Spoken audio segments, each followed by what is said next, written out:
The Accompong Maroons are standing behind their chief Richard Currie following a major brawl over an illegal lumber operation in the forestry reserves.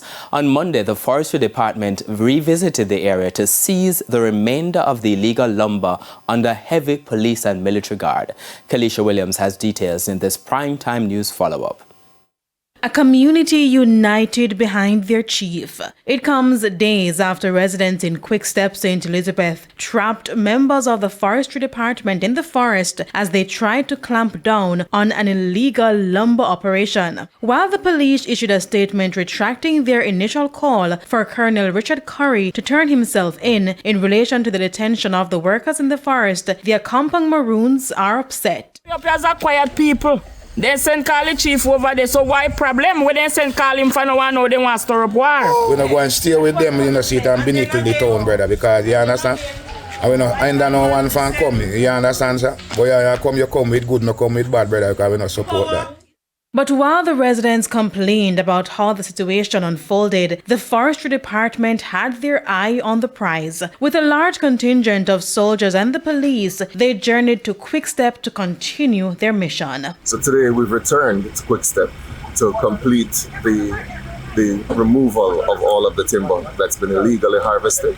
And we have a strong contingent of police to ensure the safety of the staff so that what happened on Friday will not happen again. Chief Executive Officer and Conservator of Forest at the Forestry Department, Ainsley Henry, said while he understands the needs of the community in earning a living, it must be done within the confines of the law and the protection of the land. As for what will be done with the confiscated timber, it's either by public auction or in some instances we use the material to provide like furniture for schools, you know, police stations, whatever. So in this instance, a final decision has not been made yet, but it's highly unlikely that we'll be disposed of it via auction.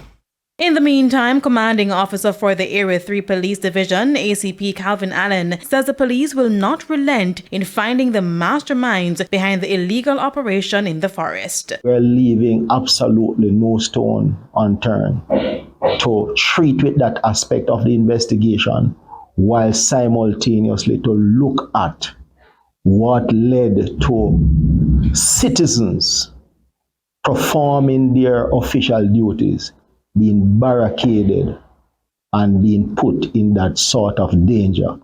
Kalisha Williams, TVJ News.